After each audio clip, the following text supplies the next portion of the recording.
परम आदरणीय, परम पूजनीय, प्रातस्मरणीय सद्गुरु श्री श्री माँ के असीम कृपा से आरंभित इस सत्संग का माँ के भक्त मिलकर लाभ लेने का सौभाग्य हमें प्राप्त हो रहा है। योग से नवरात्रि का महापर्व भी इस समय ही उपस्थित है। इस दृष्टि से भगवती के प्रथम चरित्र का थोड़ा सा अनुशीलन हम लोगों ने कल किया। अभी कई फोन ऐसे आ गए जो सप्तशती का अधिक अध्ययन करना इंसिस्ट करते थे, जोर देते थे वो करो। लेकिन ऐसा है, निर्णय जो लेना है वो जो संयोजक है वही ले सकते हैं। तो इसलिए दीपक जी से पूछने के बाद ये तय हुआ कि अचानक किस प्रोग्राम में बदल करना ये ठीक नहीं होता है, और जो सही मांग है उसको बदल देना भी अच्छा नहीं लगता है। तो इसलिए ऐसा तय हुआ है कि ये पर्व नवरात्रि का अपने अगले सत्संग में भी रहने वाला है। तो इस दृष्टि से भगवती के जो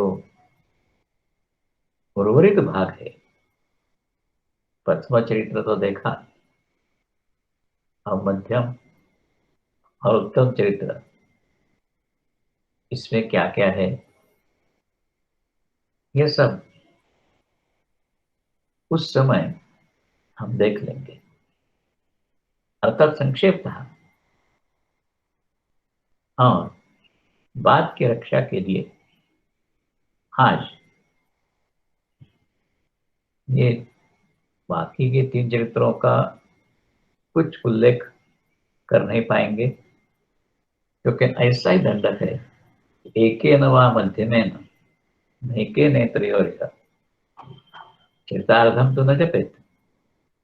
3 चरित्र जो है उसमें से पहला चरित्र अथवा मध्यम चरित्र अथवा ये दोनों अथवा तीनों इकट्ठे, इस प्रकार अवलोकन करना है चरित्रों का। और उसमें भी कोई भी चरित्र आधा नहीं जपना है। तो इस दंडक को ध्यान में रखते हुए ये दूसरा मध्यम चरित्र अथवा उत्तम चरित्र आज ले नहीं पाएंगे, तो आधा ही करना पड़ेगा। लेकिन इसमें से कुछ अंश ऐसे है कि वे अंश हम देख सकते हैं, वो ही उतने ही भगवती के स्वरूप दर्शन के लिए अत्यंत उपयुक्त है। नहीं नहीं, मैं तो ये कहता हूं भगवती का असली रूप वही है, क्योंकि उसी रूप में ही हम माँ का पूरा दर्शन कर सकते हैं। तो इसलिए उनका थोड़ा सा अनुशीलन करके फिर वाग्मयी माँ का हम अनुशीलन करेंगे।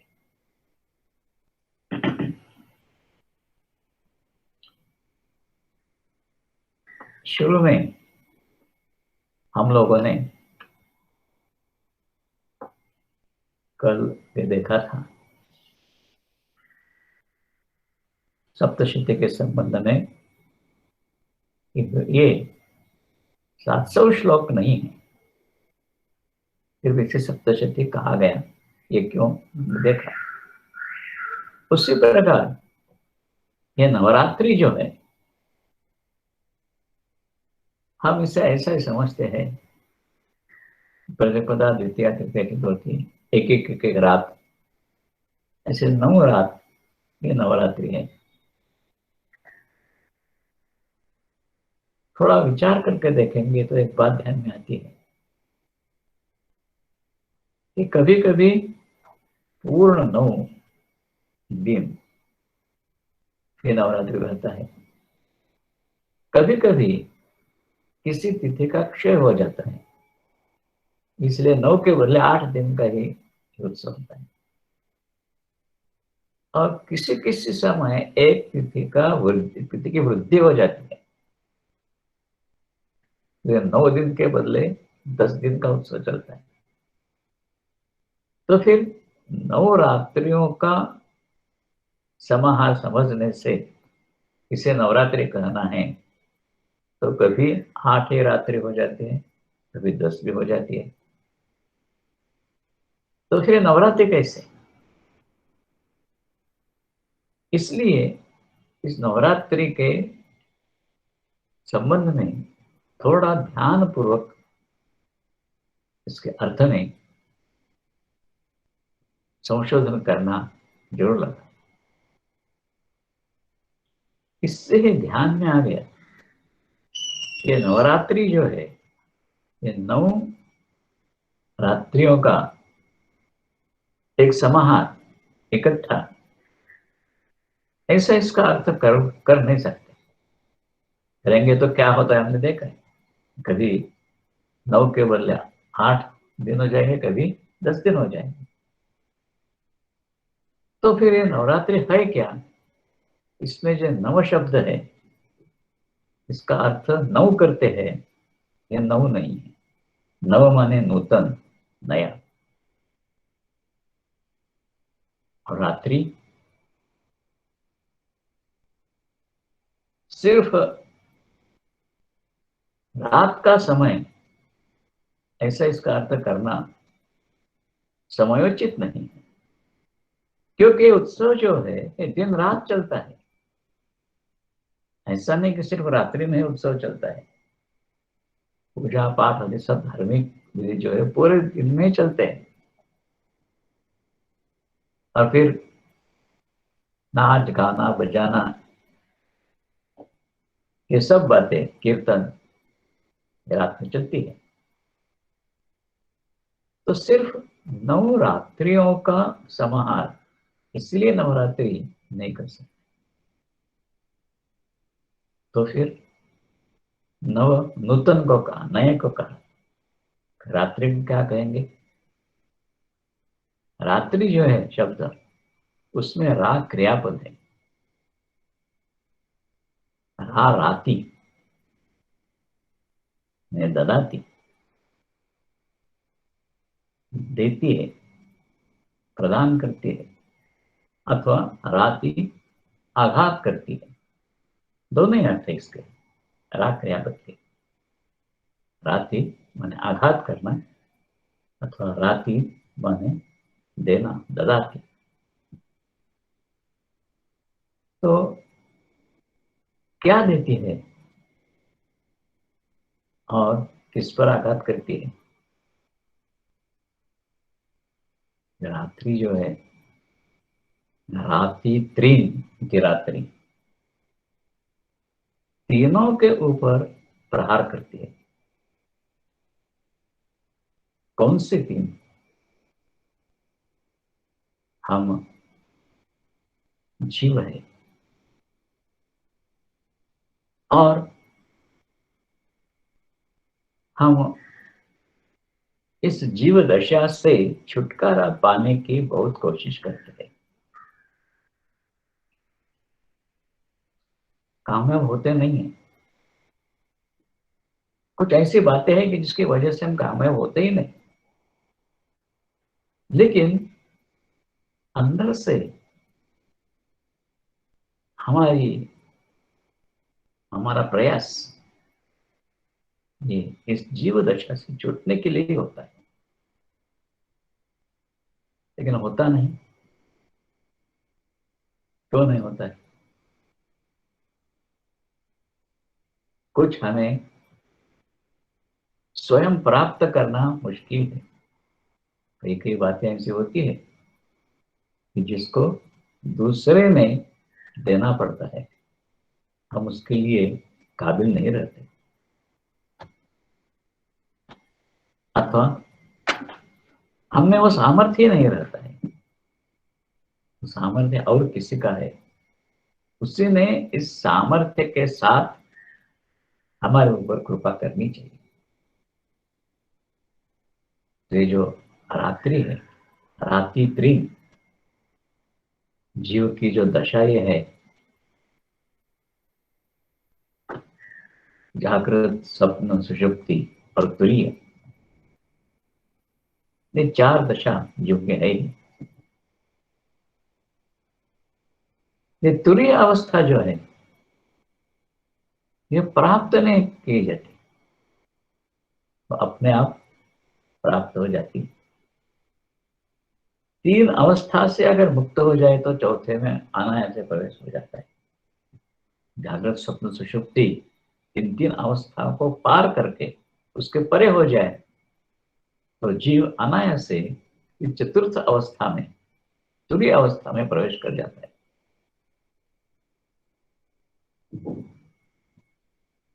तो राति त्रि, इन तीनों अवस्थाओं के ऊपर प्रहार करके,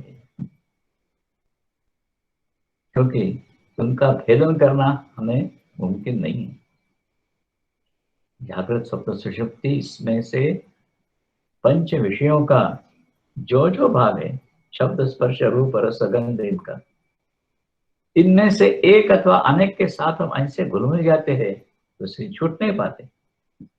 जब तक छूट नहीं पाएंगे तब इस चतुर्थ अवस्था में, तुरीय अवस्था में जा नहीं सकते।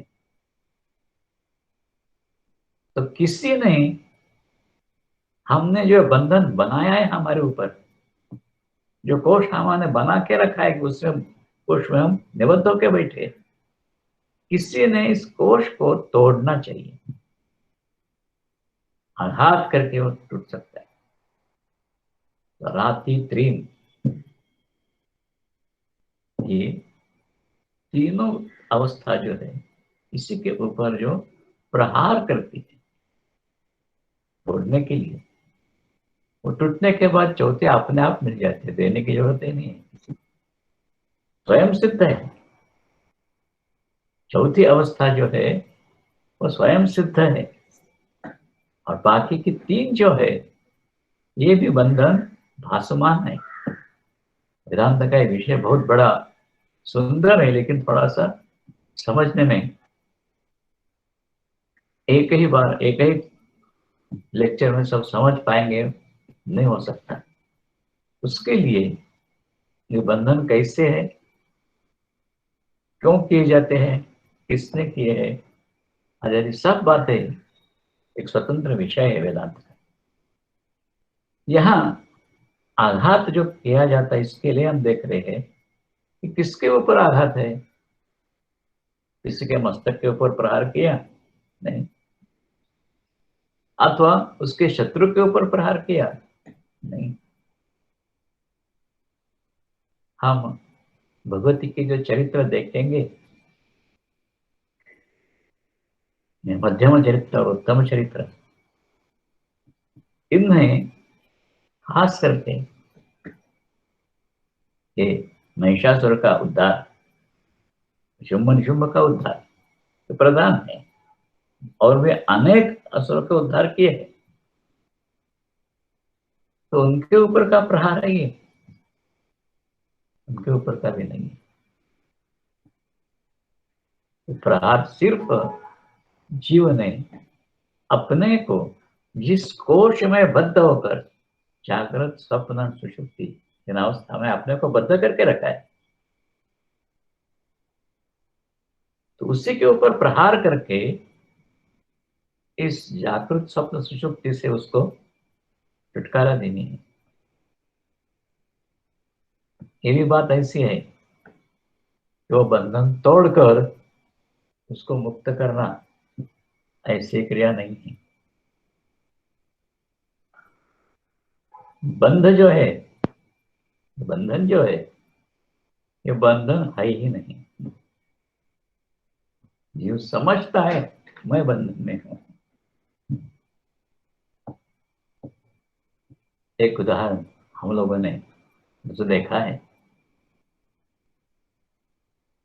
एक कबीला है, कई उन साथ में है, उनको साथ में लेकर सब घूमते हैं।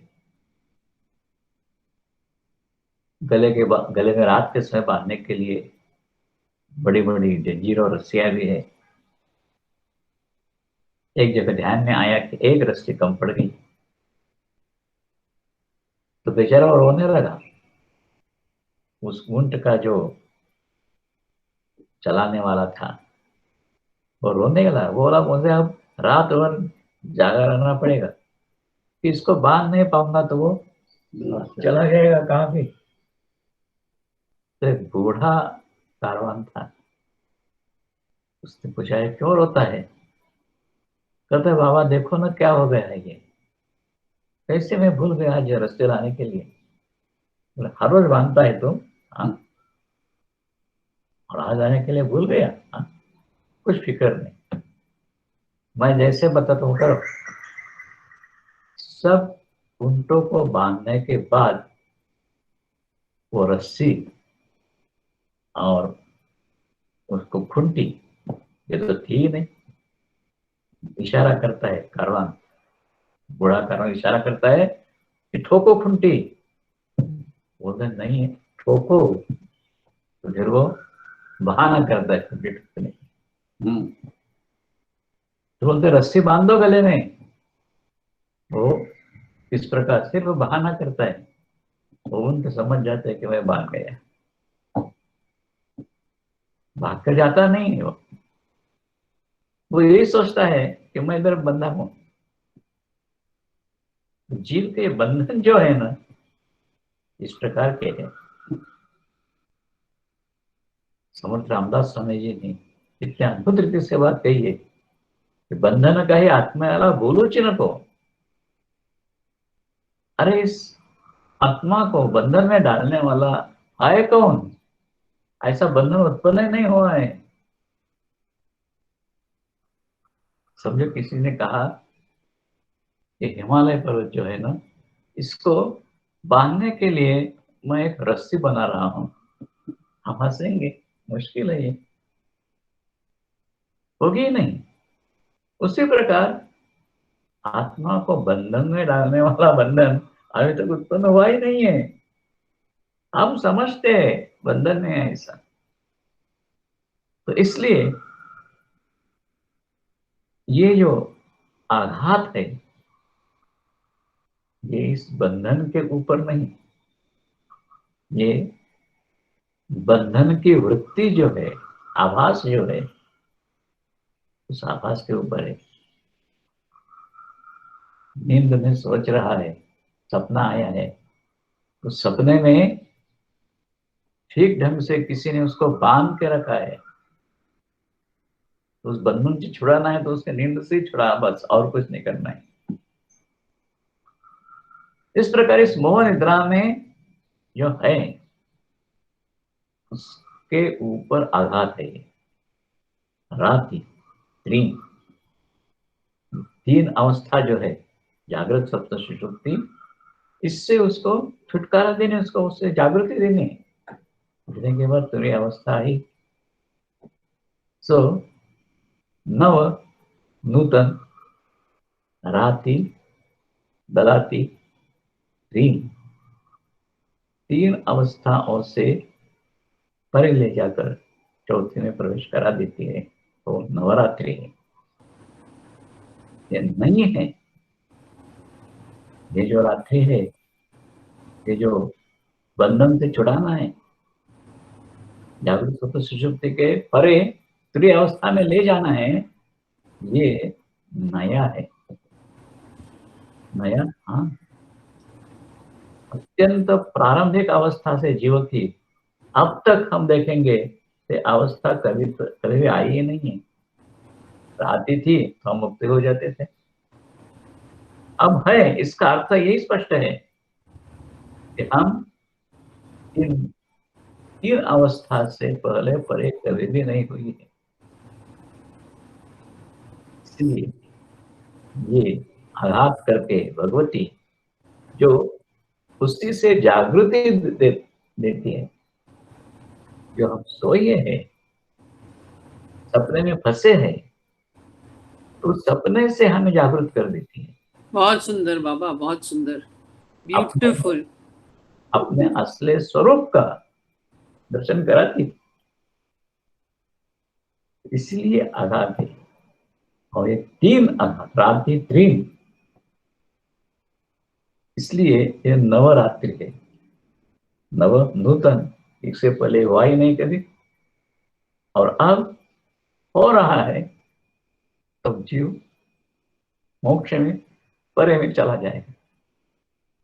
इसलिए ये नवरात्रि उत्सव जो है, ये नवरात्रि उत्सव ना भगवान शंकर का है, ना महाविष्णु का है, ना ब्रह्मदेव का है,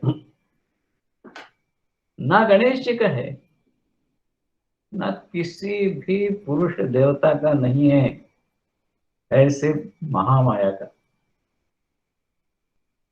नवरात्रि उत्सव जो है वो सिर्फ महामाया का है। ऐसा क्यों है?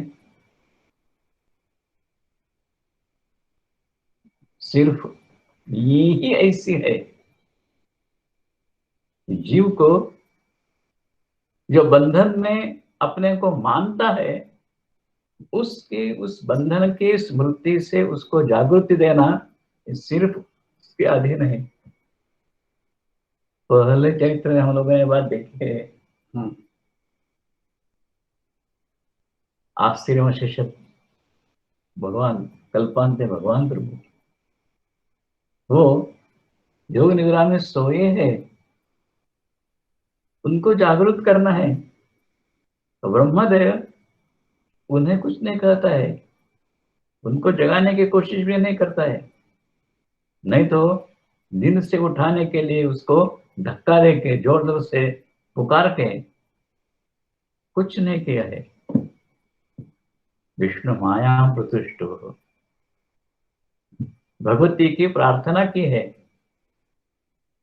और वो प्रार्थना ऐसी है कि इनके नेत्रों का आश्रय जो आपने किया है, वो आश्रय छोड़ दो तुम,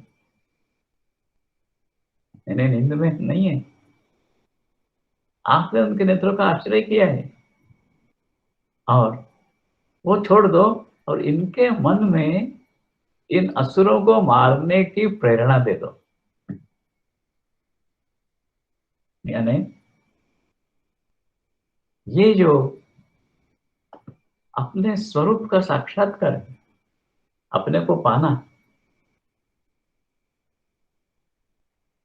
या अन्य किसी भी साधन से नहीं हो सकता, सिर्फ वो ही जगदम्बा ही, जगन माता ही, माँ ही, वो ये कर सकती है कि हमारे नेत्रों के ऊपर हमने जो पर्दा डाला है, हमने ही निदृष्ट ऐसा मान रहे हैं, वो पर्दा वो वहां से हट जाएगी। तुमने जबरदस्ती उसे एक पर्दा लेके ऐसा अपने आप के ऊपर रखा है, तो पर्दा निकल जाएगा। और करना क्या है? इन असुरों को मारने की प्रेरणा देनी। असुर कौन है? हम लोगों ने देखा है, ये मधुकैटभ जो है, इनका रूपकात्मक वर्णन हम लोगों ने विस्तार से देखा है। ये अहंकार, अहंता और ममता, जीव ने उनको पकड़ के रखा है बस, असल में कुछ है ही नहीं वो। तो उनसे छूटने की प्रेरणा इनके मन में कर दो तो, ऐसा ऐसी प्रार्थना ब्रह्मदेव भगवत जी को करते हैं। तो ये सब जो कुछ है ना, ये जो नवरात्रि है, ये जो नूतन अवस्था उत्पन्न होने वाली है, तीनों अवस्थाओं का त्याग करके चौथे तुरीय में अपने को पाने में जो प्रवेश है, इनकी सहायता से हो सकता है। इसीलिए ये नवरात्रि है, नूतन रात्रि है। रात्रि तीनों के ऊपर प्रहार करती है, ऐसे ये है। तो एक विशेष बात ध्यान में रखनी है, अन्य सब देवताओं का जो आराधन होता है ना, सब देवताओं का आराधन, भगवान नारायण को, भगवान शिव जी हो, गणेश जी हो, और अनेक देवता, भगवती का भी उसी प्रकार ही पूजन आदि होता है। तो हम अभी देखते हैं ना, उसी प्रकार ही षोडशोपचार पूजन उसी प्रकार ही होता है, अलंकार पूजन भी वैसा ही होता है, सब कुछ होता है। लेकिन ये शास्त्र दृष्टिया ठीक नहीं है। मैं इसका उहापोह करूंगा नहीं। बड़े बड़े पंडित शास्त्री इस भगवती के पूजन में शास्त्रार्थ कर चुके हैं। लेकिन एक बात ध्यान में रखना, एक बात जरूर ध्यान में रखना, कि जैसे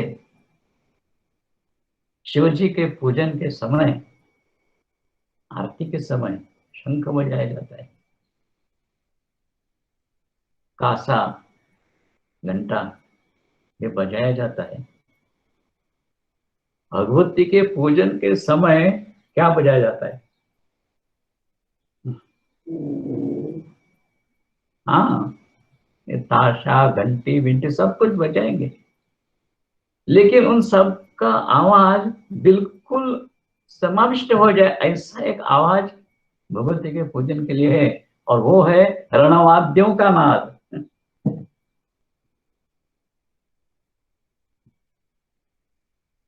आप अभी भी देखेंगे, पारंपरिक पद्धति से भगवती की आराधना जहाँ चलती है ना, वहां रणवाद्यों का ही नाद किया जाता है। इतना किया जाता है कि सामने बैठा हुआ कोई बोल रहा है तो सब सुनने में आता नहीं, सिर्फ वो रणवाद्य।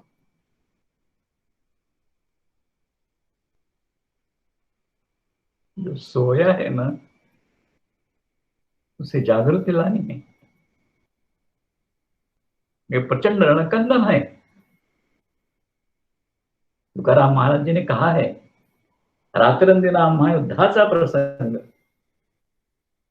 दिन रात हम युद्ध करते आए हैं। इस युद्ध अंतर्बाह्य जग आने मन, मेरा मन एक तरफ और ये अंदर का और बाहर का विश्व जो है वो प्रतिस्पर्धी है। ये इनमें झगड़ा शुरू है, युद्ध शुरू है।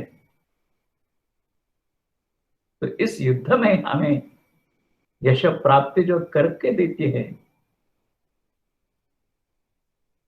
हमें प्राप्त करती थी ऐसा नहीं, हमारे लिए वो विजय प्राप्त करती है, हमारे लिए सब कुछ करती है। इच्छा सिर्फ उनकी एक ही रहती है, जब उठेगा ना तो एक बार मां कहे मुझे बस, और कुछ इच्छा नहीं बस। एक बार पुकारे मां करके, ये होता नहीं है, ये होता नहीं है।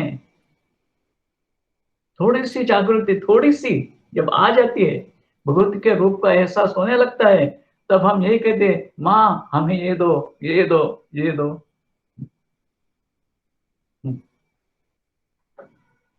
इन सब बातों पर जब अंतिम अवस्था में जो आता है, तब इन सब अवस्थाओं के ऊपर प्रहार किया जाता है। रात्रि त्रीन, दोनों अवस्था के ऊपर प्रहार किया जाता है।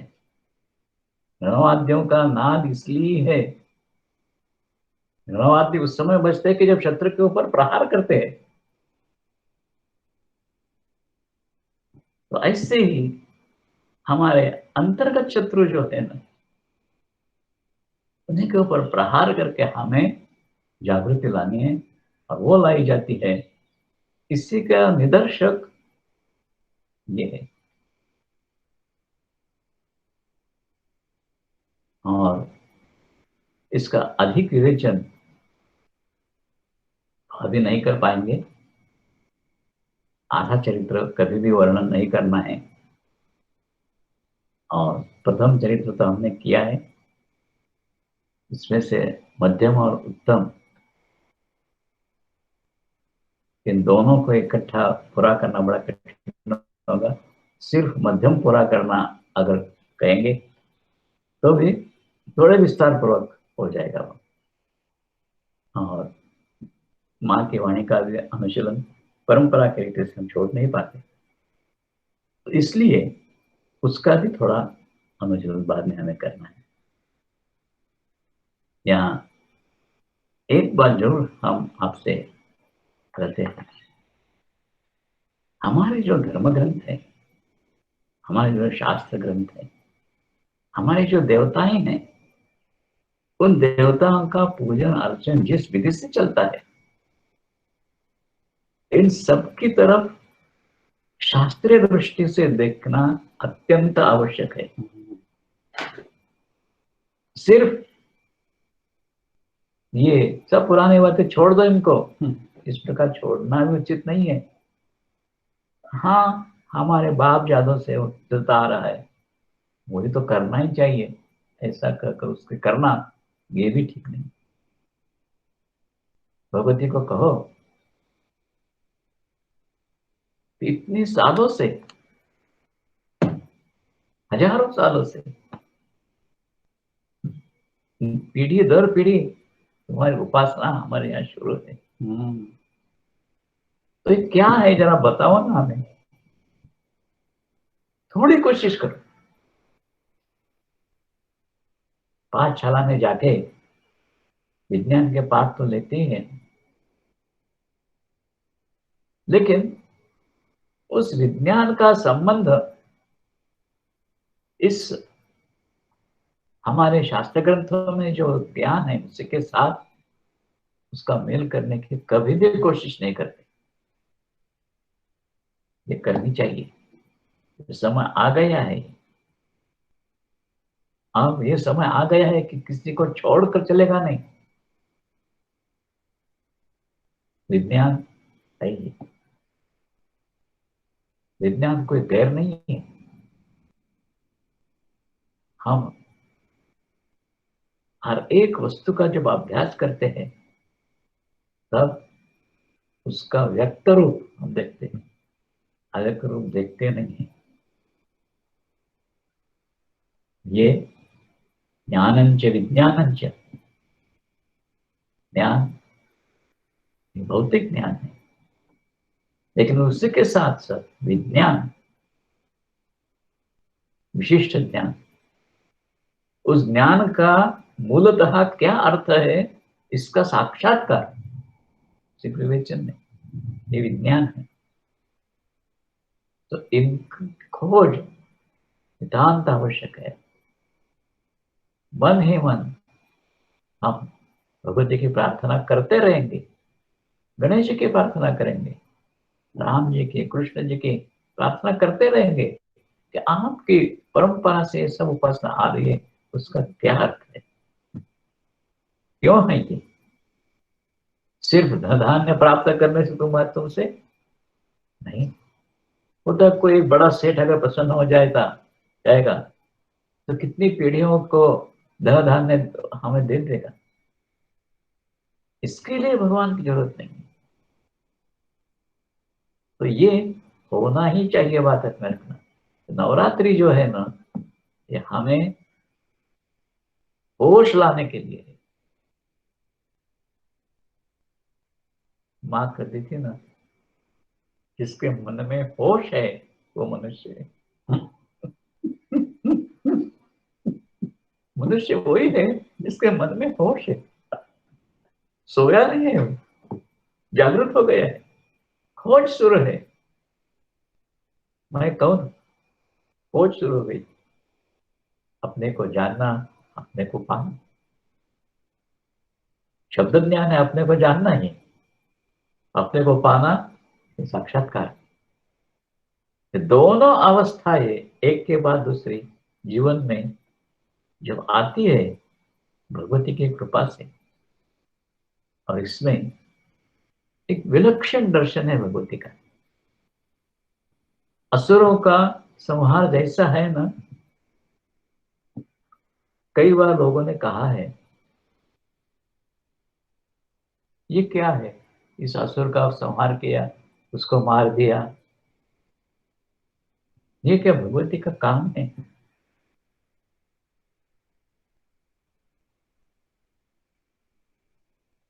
तो ये भगवती का काम क्या है जानते हो?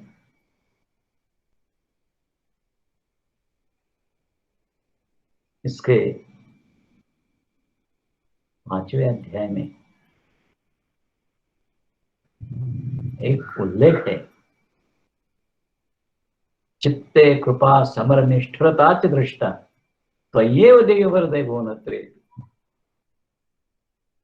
अपार करुणा और अपार काठिन्य, कठोरता, तीनों रूप में सिर्फ आपके पास से मैंने देखी। ऐसा क्यों कहा? 5वें अध्याय में ही ये उल्लेख करने के संबंध में एक बात पहले बताई है। वो कहते हैं कि भगवती आप इन सब असुरों को मार रही है, किसी को खड्ग से मारा है, किसी को त्रिशूल से मारा है, लेकिन असल में दृष्टि से आप उनको भस्मसात कर सकती थी। क्योंकि ये जो धूम्राक्ष है, ये धूम्राक्ष का उद्धार भगवती ने ऐसा ही किया है, हुंकार है नहीं, वो सिर्फ हुंकार लेकर उसको भस्मसात कर दिया। तो क्या सबको ऐसा करना मुश्किल था?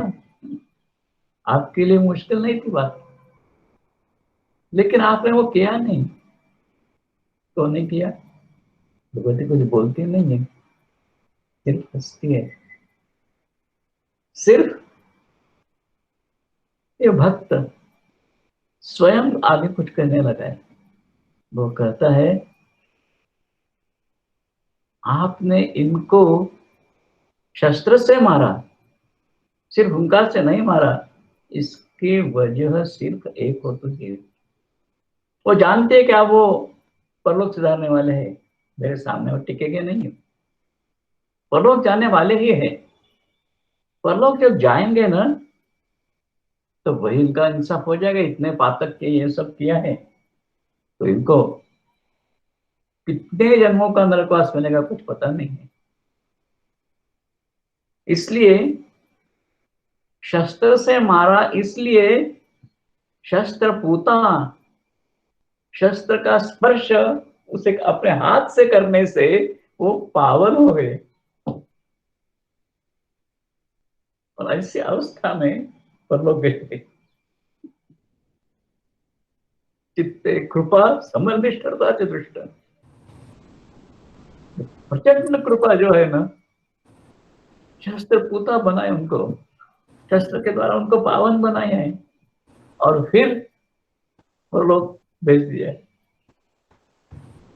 इसलिए वो कहता है कि चित्ते कृपा समर्निष्ठता च दृष्टा तो ये देव वर्दे भुवनत्रे। इस त्रैलोक्य में सिर्फ तुम्हारे पास ही दोनों बातें इकट्ठी देखते हैं, कृपा समल निष्ठुरता। और समल निष्ठुरता भी ऐसी है कि वो ही कृपा है। तो ये भगवती का ये जो रूप है, अंतरंग में अपार करुणा, अपार वात्सल्य। कोई कोई माँ बाप ऐसा करते हैं, भगवती परम करुणामयी है, कृपामयी है, माँ है, तो फिर ये सब रणकंदन क्यों सिर्फ?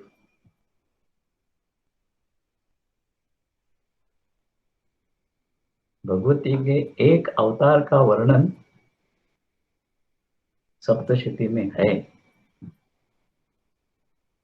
एक ऐसा विलक्षण अवतार है, लेकिन वो भविष्यात्मक है, इसलिए उसका पूरा वर्णन यहाँ सप्तशती में नहीं, भविष्यात्मक है। तो उसके लिए एक विशेष दृष्टि से बोल रहे हैं।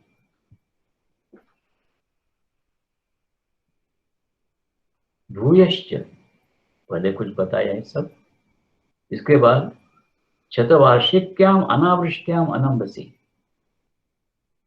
100 साल तक अकाल पड़ गया है, वृष्टि हुई ही नहीं। उस समय भगवती क्या करती है? संभव्याम अयोनिजा, किसी के गर्भ से जन्म लेने के लिए उसको रुकी नहीं है, त्वरित आ गई है।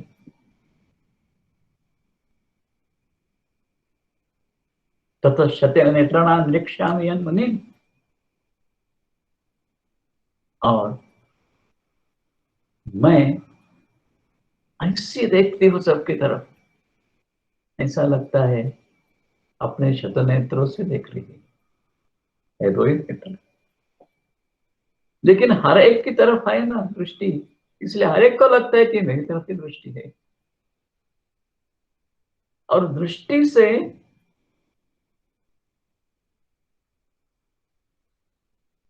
निरीक्षिष्यामि, सबको निरीक्षण करूंगी।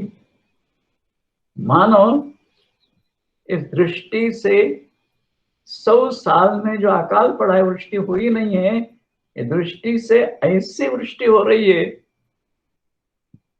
कि बस, या माँ का वर्णन इससे अलग है।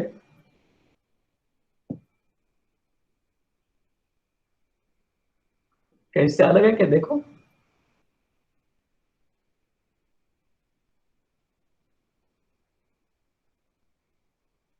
सब जगह से पुकार आ रही है, मैया मुझे बचाओ, मुझे बचाओ।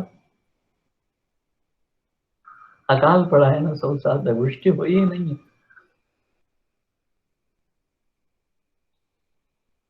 ये जो भगवती कृपा की वृष्टि है, ये 100 साल से हुई नहीं है।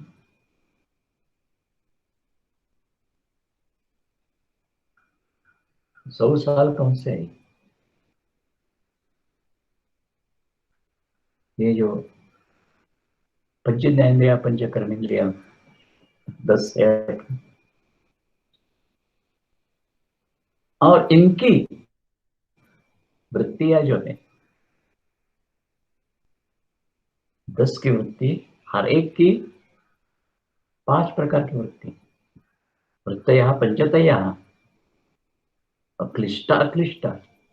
उस 5 प्रकार की वृत्ति के लिए क्लिष्टा क्लिष्ट 2 भाग है, यानी 10 विभाग हो गए वृत्तियों के, और 10 इंद्रियों के 10 विभाग, 100। 100 साल तक वृष्टि हुई ही नहीं है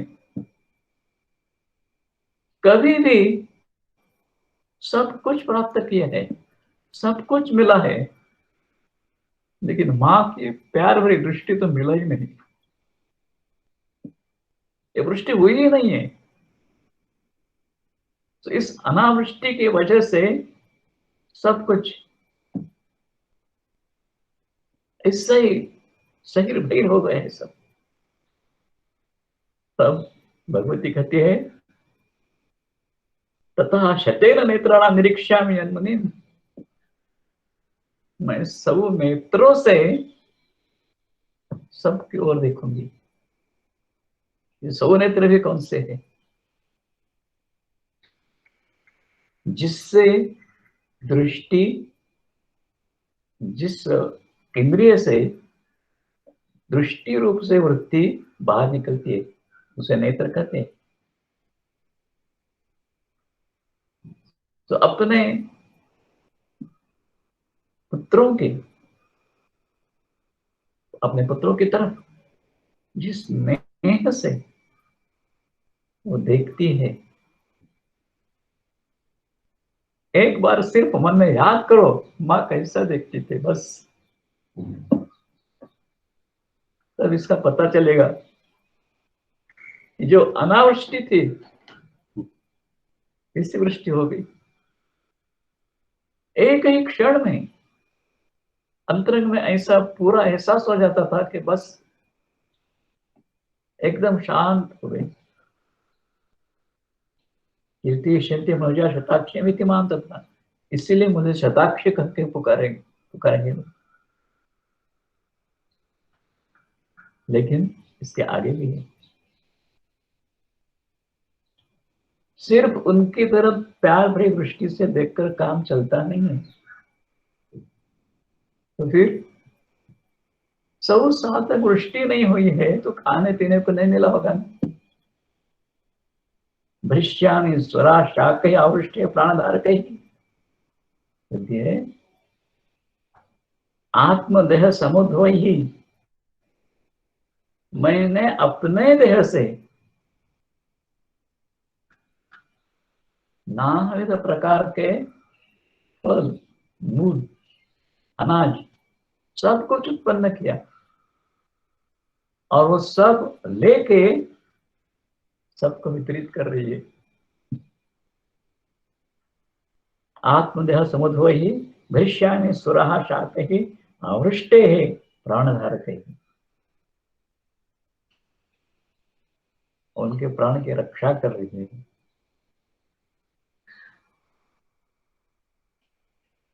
इसीलिए उनका नाम शाकंभरी पड़ा है। मैंने संक्षेप में ये सब बातें कही आपको। सप्तशती का, भगवती का कुछ चरित्र कथन करने के लिए कहा था। आधा चरित्र तो बता नहीं सकते, ये भविष्यात्मक है, इसीलिए इसका 3 चरित्रों के साथ संबंध नहीं है, आधा नहीं होगा। शास्त्र मर्यादा रखकर भी इसका वर्णन कर सकते हैं।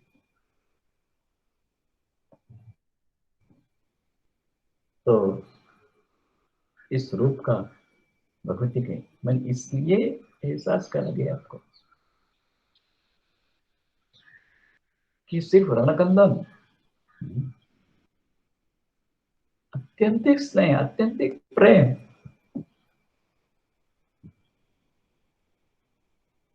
असुवन जल सिंच सिंच प्रेम अवेल होई, अपने पुत्रों के लिए, अपने संतानों के लिए अपने शरीर से आत्मदेह समुद्र वही अपने देह से उत्पन्न किए हैं। सब प्रकार के फल, सब प्रकार की वनस्पतियां, सब प्रकार का अनाज अपने देह से उत्पन्न करके दे दिए। इसका क्या अर्थ होता है क्या, वो बाद में हम लोग देखेंगे। अभी यहाँ यही हमारे सप्तष्टि के वचन को हम विश्राम करेंगे। भगवती का ये रूप और माँ का ये रूप कुछ फर्क नहीं।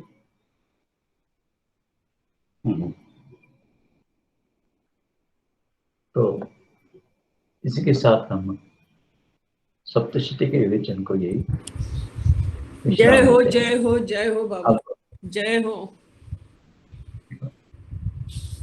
जय माँ जय माँ जय माँ।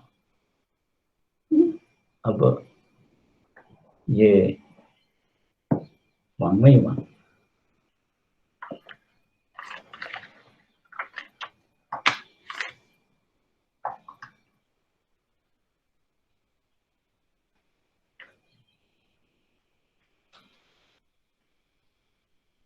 भगवती का एक लक्ष्य रूप हमने देखा। अब ये वाङ्मयी माँ के रूप में शब्दों के माध्यम से ये जो माँ हमारे सामने प्रकट होती है, उसी को हम अभी अब देखेंगे।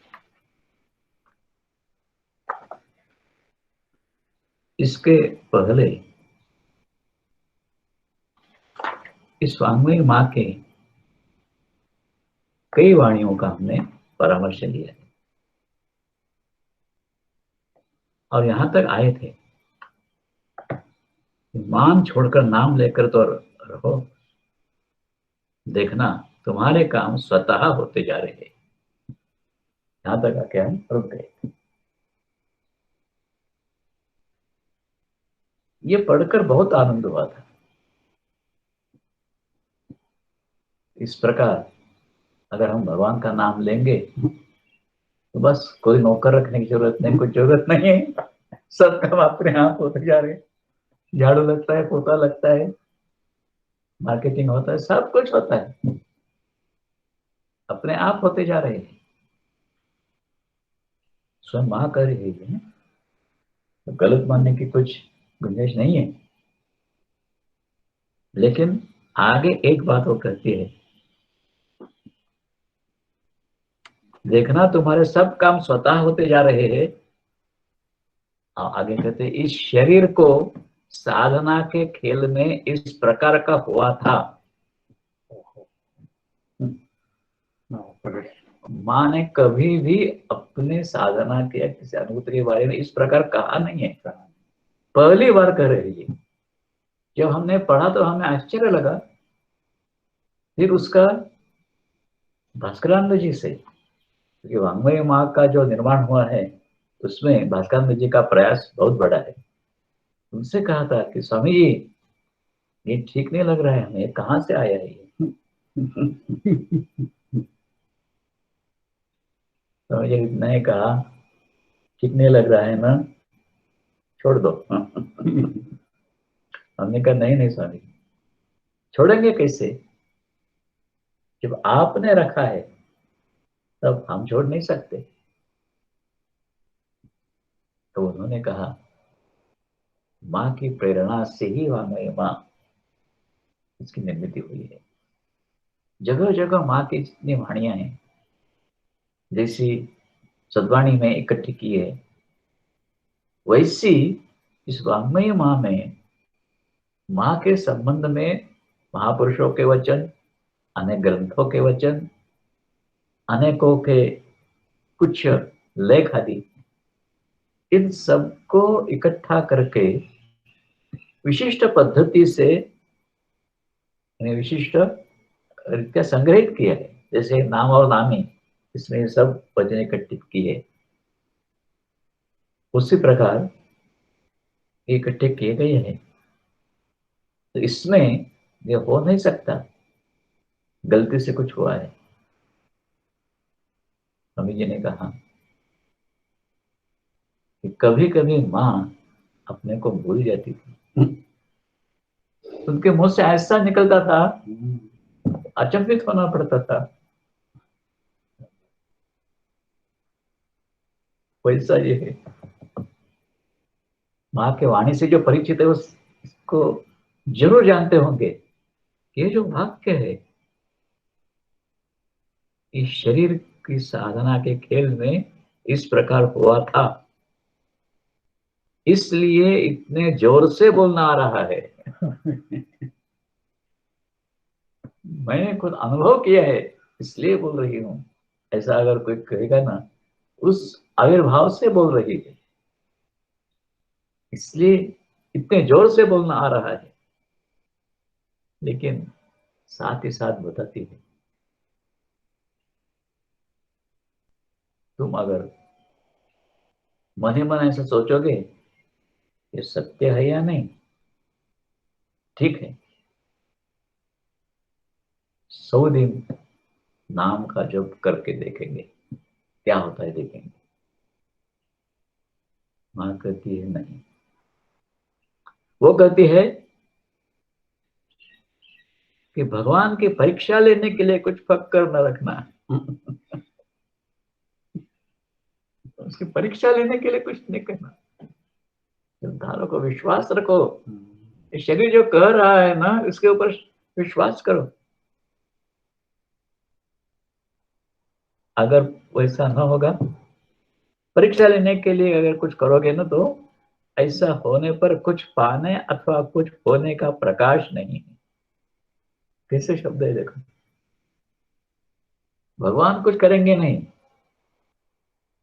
यानी उनके पास सामर्थ्य है, फिर भी तुम परीक्षा लेने के लिए अगर कुछ कर रहे हो, तो नहीं, बिल्कुल नहीं करेंगे। तो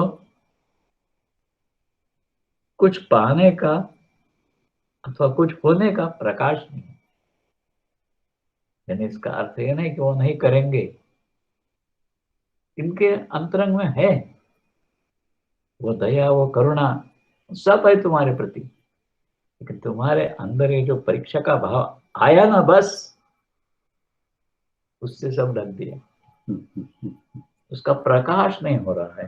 कैसे शब्द है देखो, एक ऐसा नहीं कहते भगवान कुछ नहीं करेंगे, नहीं, अरे वो तो सब कुछ करने के लिए तुम्हारे लिए उद्युक्त है, लेकिन उनकी उस करुणा वृत्ति का प्रकाश हो नहीं पाएगा।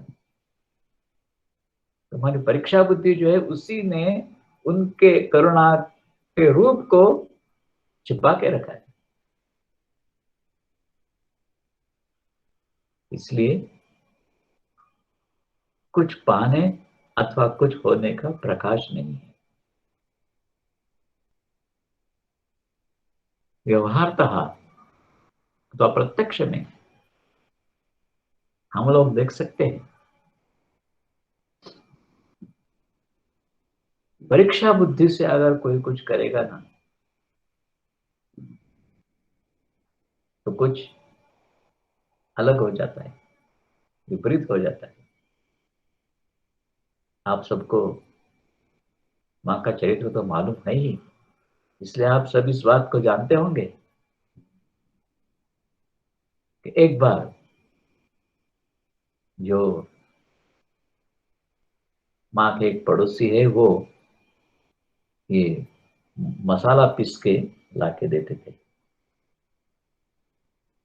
एक बार बहुत परिचित थी उसमें, हमेशा जैसा माँ ने रसोई बनाई, उसमें मसाला दे दिया, तो वो मैं देते ही भोलानाथ जी को ऐसा लगा क्या अंगारे मुंह में डाल रहा हूं।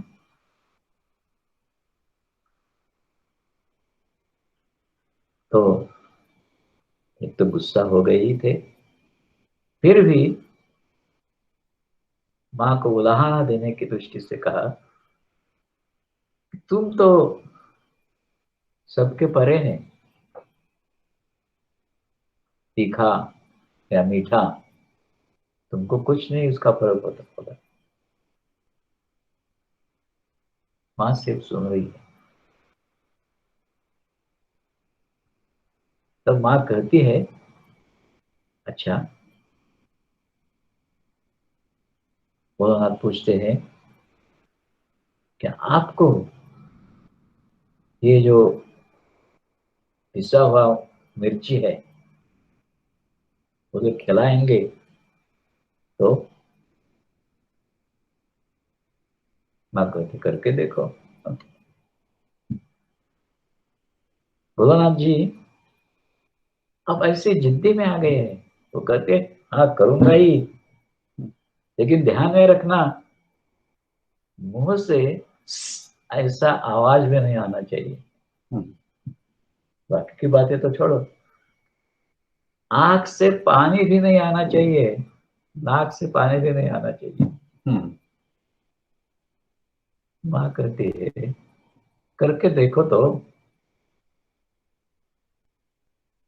ये तो ऐसे जिद्दी में पड़े हैं, ठीक है। और वो एक कटोरी भर पीसी हुई मिर्ची माँ को खिला दी। माँ वैसी तटस्थ है, कुछ फर्क नहीं है। भोलानाथ देखते हैं, मुंह से कुछ आवाज नहीं, शब्द नहीं, कुछ नहीं, आंख से पानी नहीं, कुछ भी नहीं। लेकिन थोड़ी देर के बाद भोलानाथ जी के पेट में जलन होने लगी। वो इधर उधर लौटपोट रहे हैं, नाना प्रकार से अपने को बचाने की उनकी कोशिश शुरू है।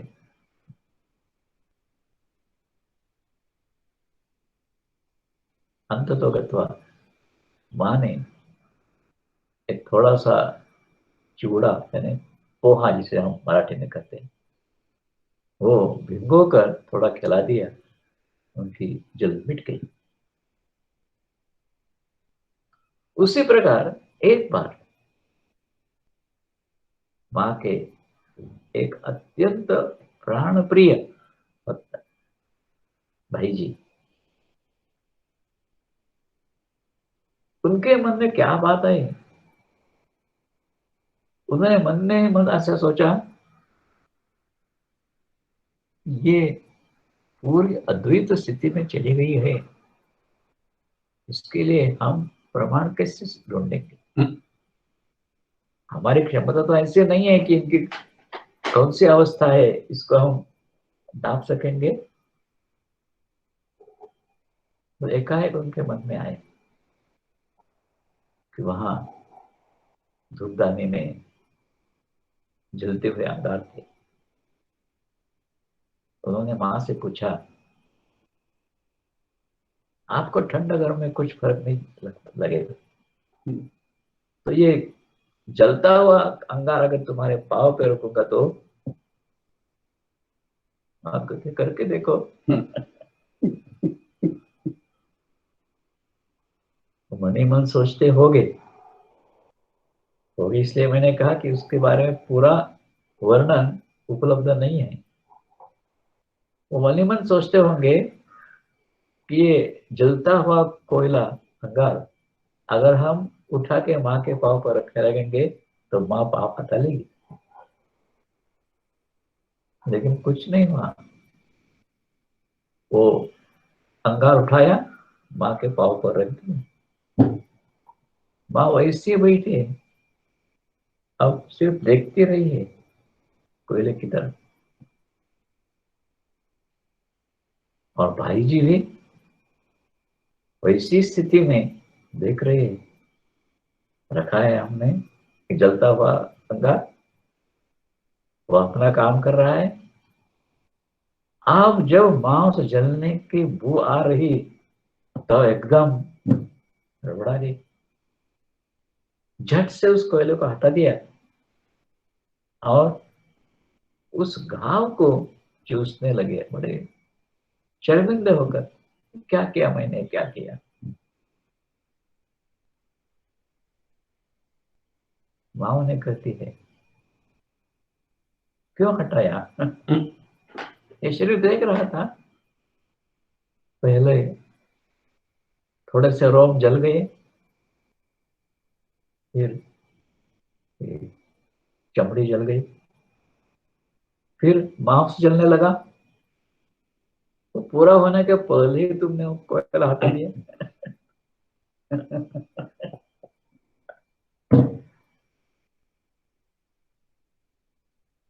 अब भी देखो, ये दो प्रसंग है। एक भोलानाथ जी ने जो परीक्षा ली वो, और ये भाई जी ने जो परीक्षा ली वो। भोलानाथ जो परीक्षा ली उससे हम देखते हैं कि भोलानाथ जी को बहुत कड़ी सजा मिल गई है। इतने दिन बाद में वो सब उसका जलन होती रही थी, ये सब उपलब्ध है वर्णन। और उनकी सेवा मां ने की, ठीक कर दिया उनको। लेकिन भाई जी को कुछ सजा नहीं मिली है। उनको भी तो कुछ सजा मिलनी चाहिए थी, परीक्षा उन्होंने भी ली है। ऐसा क्यों? थोड़ा सोचने के बाद फर्क ध्यान में आता है। परीक्षा लेते समय अंतिम क्षण तक परीक्षा ले रहे हैं ना, ये खिला दिया, फिर दूसरा घास, तीसरा घास खा रही है, वे देखते ही रही है। इतना हो गया कि इतना हो गया, इतना गोला हो गया, पूरा गोला हो गया, देखते रहिए।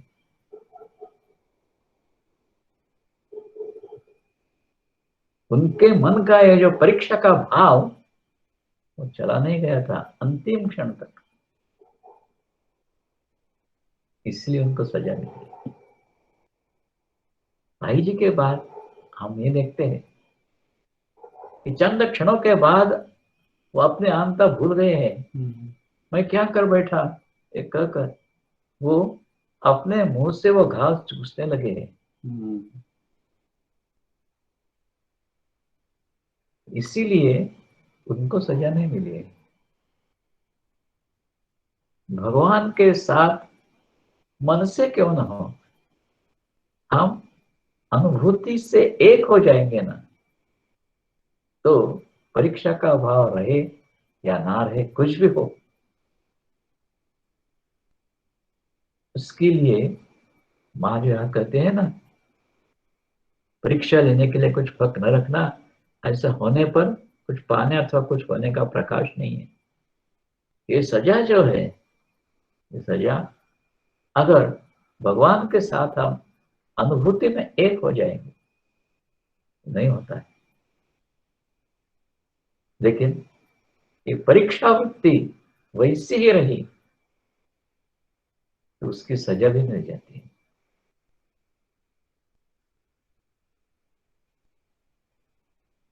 अब कुछ होने का प्रकाश नहीं है, मां कहती है। यानी कोई कुछ कहेगा नहीं। भगवान के शास्त्र में ऐसा कुछ नहीं कहे। भगवान ऐसा हुआ तो क्या करूंगा, कुछ लिखा नहीं है। साधु संतों ने इस बात का जरूर अनुभव किया है। स्वामी समर्थ रामदास महाराष्ट्र के एक बहुत बड़े प्रख्यात संत, हमने उनका उल्लेख कई बार किया है। वो कहते हैं कि तुम्हारा भाव अगर ठीक नहीं रहेगा तो भगवान क्या करते हैं मालूम है? जरी भाव असे माईक, तरी टेव होई महाठक, नवल तयासे कौतुक दैस्यासी तैसा। इधर तो वही देखते हैं ना, दैस्यासी तैसा। तो जब भगवान के संबंध में इस प्रकार का हम परीक्षा का भाव रखेंगे तो कुछ नहीं होगा। परीक्षा के बदले आपका प्रेम मुझे प्राप्त हो जाए, आपका वात्सल्य मुझे प्राप्त हो जाए, इसीलिए पुकारते रहना भगवान को, माँ माँ माँ माँ।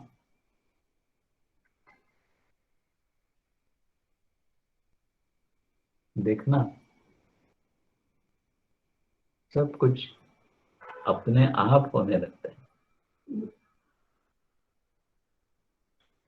हाँ देखो, अपने आप होने लगता है। जैसे हमने शुरू में कहा, हम बड़े आनंदित हो जाते हैं, नो को ढूंढने की जरूरत है नहीं है। आज ये है, 4 दिन के बाद दूसरा, उसके बाद तीसरा, कुछ जरूरत नहीं है। सब काम अपने आप होते जा रहे हैं। इसका क्या मतलब है? कि अपने आप नहीं होते हैं, होते हैं। कैसे होते हैं? माँ ने साधना के खेल का उल्लेख किया है। साधना के खेल के समय ऐसा ही हुआ था। माँ के साधना का खेल जो है ना, पूरा तो हम यहाँ देख भी नहीं पाएंगे और समझित भी नहीं है। सिर्फ यहाँ जो उल्लेख किया है, सब काम अपने आप होते जाते हैं। ये अनुभूति साधना के खेल में कहाँ थी?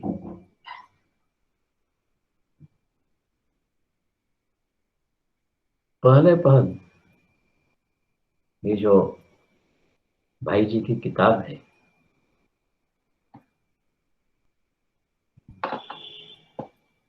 क्या नाम, एकदम भूल गया मैं नाम को। भाई जी का कौन सा किताब? और गुरुप्रिया दीदी की भी किताब में साधना, मदर इज रिवील्ड। हाँ, मदर इज रिवील्ड, मातृदर्शन, मातृदर्शन। और mother as revealed to me. उस किताब में भी इसका उल्लेख किया है, कैसे कैसे होता था, हो गया। और गुरुप्रिया दीदी की किताब में भी इसका वर्णन है। लेकिन ये देखने के बाद वर्णन, मन में एक शंका रहती थी। हमारे जैसे श्रद्धा के बदले शंका में ज्यादा दिलचस्पी रखते हैं। तो मन में शंका आई। उसमें लिखा है कि ये अपने आप उत्पन्न हो जाती थी साधन सामग्री, हवन हो जाता था, आदि आदि।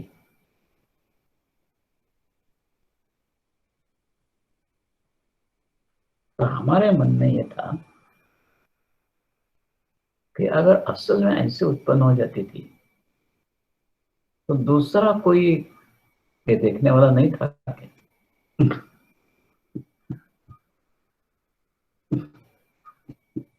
तब जाके हम समझ सकते थे कि हाँ, अपने आप उत्पन्न हो गई थी। फिर किसको पूछेंगे? माँ थी तब उस समय, माँ को ऐसी बात कैसे पूछेंगे कि उस समय क्या हुआ था, असल में सामग्री उत्पन्न हुई थी या जिसे सपने में देखते हो ऐसा? तो माँ कैसे पूछेंगे ऐसा? इतना धारिष्ट तो कम से कम इस जन्म में तो हम करने वाले नहीं हैं। तो फिर गुरुप्रिया दीदी से पूछा।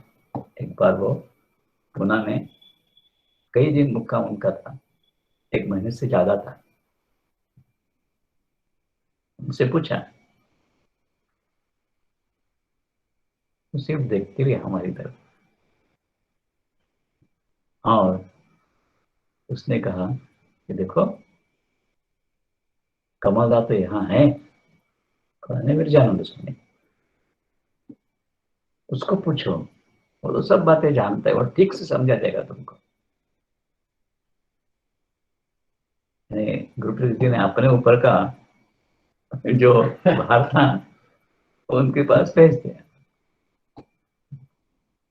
हमने वहां जाके उनसे ये सवाल किया कि स्वामी जी, हम ऐसा ऐसा पढ़ते हैं किताब में, तो क्या वो सामग्री प्रत्यक्ष उत्पन्न हुई थी?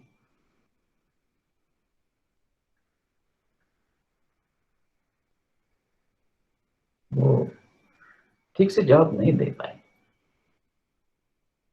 वो कहते हैं कि ये जो लिखा है गुरुप्रिया दीदी ने, बात सही नहीं है, वो तो झूठ नहीं लिखेंगी।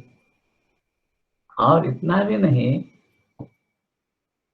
ये जो लिखा है भाई जी ने, इसमें भी गुरुप्रिया दीदी का जो लेख है उसी का अनुरोध किया है और भी अनेकों के अनुरोध किए हैं। और ये लोग माँ के संबंध में कभी भी झूठ नहीं बोले, ये बात सत्य है।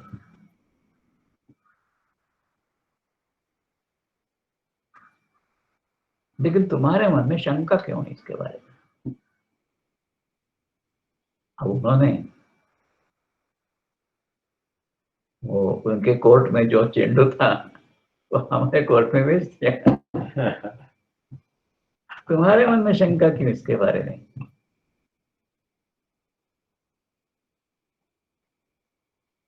तो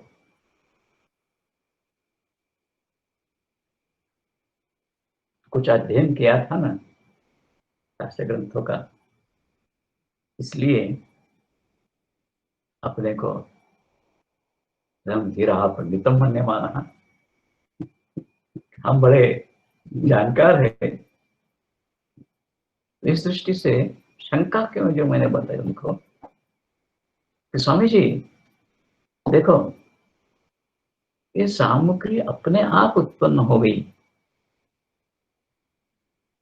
इतना भी नहीं। वहां के वर्णन तो बहुत अद्भुत है। जिस देवता की पूजन करने का था वो देवता भी हृदय से निकलकर, हृदय चक्र से निकलकर फिर ब्रह्मानंद को भेद कर वहीं से सामने आती। ये सब जो बातें हैं ना, ये शास्त्र दृष्टिया बिल्कुल सत्य, इतना ही मैं कहता हूं। तो सामने आती थी, फिर उसका बीज मंत्र बताया जाता था, उसका विनियोग कैसा करना है बताया जाता था, वो उसी के साथ उसका पूजन अभिषेक सब कुछ होता था। और बाद में उसी को क्षमा प्रार्थना आदि करके उसको विसर्जन करके, हवा अंदर में से विसर्जन है, उसी को फिर ही अपने हृदय में समाविष्ट किया जाता था। तो यही जो है ना, तो ऐसा सीधा पूछने के बजाय हमने कहा कि सामग्री जो आती थी वो कौन सी सत्ता की थी? व्यवहारिक सत्ता की होती थी तो और 10 लोगों को देखनी चाहिए थी। सिर्फ प्रातिभाषिक सत्ता की होती तो उसका अनुभव करने वाला जो है वो उसी अवस्था में अनुभव कर सकता है, उस अवस्था छोड़कर अनुभव नहीं कर सकता। और तीसरी बात, पारमार्थिक सत्ता। पारमार्थिक सत्ता में अगर ये सब हुआ हो तो सिवाय मां कोई भी उसको जान नहीं सकता। तो तीन ही अवस्थाओं में, तीन ही सत्ता में जो नहीं है, ऐसी कौन सी चौथी सत्ता है जिससे उत्पन्न हो गई? स्वामी जोर से हंसे, तो कहते क्या बात कर रहा है तुम, क्या बात कर रहा है? एक बड़ी अद्भुत बात उन्होंने पूछी मुझे। वो कहते हैं माँ की साधना की लीला तो व्यवहारिक सत्ता में हो ही नहीं सकती, हो ही नहीं सकती। किसी सामान्य आदमी है तो उसके साधना में जो जो कुछ होता है वो व्यवहारिक सत्ता में उसके देखने में आ जाएगा, लेकिन माँ के बारे में ये हो नहीं सकता। प्रातिभाषिक सत्ता तो उनके पास है ही नहीं, सदैव जागृत है। प्रातिभाषिक सत्ता तो है ही नहीं। पारमार्थिक सत्ता वो तो नित्य विद्यमान उसमें, उसमें कुछ खेद होगा तो हो नहीं सकता, वो अवस्था नित्य है। तो फिर ये क्या है? मैंने पूछा उनसे, फिर ये क्या है, कौन सी सत्ता में है ये बोलते हैं शास्त्र की जो ये सत्ता है तीन, तुम जानते नहीं हो, इसके बाद भी दो सत्ता और है, शास्त्र में नहीं है। दो सत्ता और है। हमने कहा कि दो सत्ता और है, शास्त्र में नहीं है, हम कैसे मानेंगे? स्वामी जी से बात कर सकते थे इस प्रकार की, फिर कैसा मानेंगे हम? हमने उनको इतना ही कहा, "हाँ, ठीक है, हम मान जाएंगे, लेकिन किसी दूसरे को बोलूंगा तो अगर ये क्या बात है? तीन सप्ताह के बदले और दो सप्ताह है, कौन सी है, क्या है?"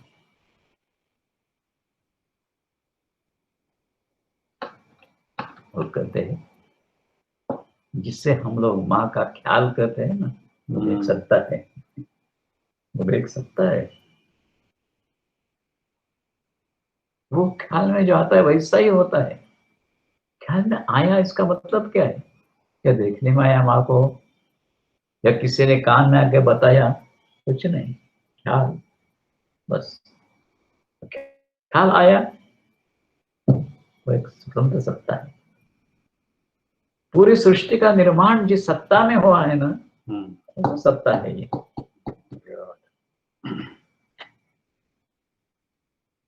एको हम और श्याम, ये सत्ता है। इस सत्ता में सब हुआ है।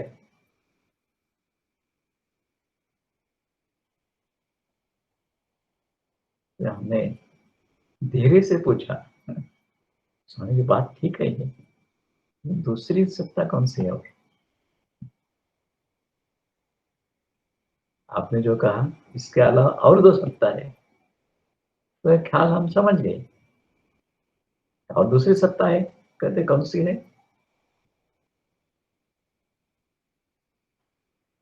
वो कहते हैं महापुरुषों की संकल्प सत्ता।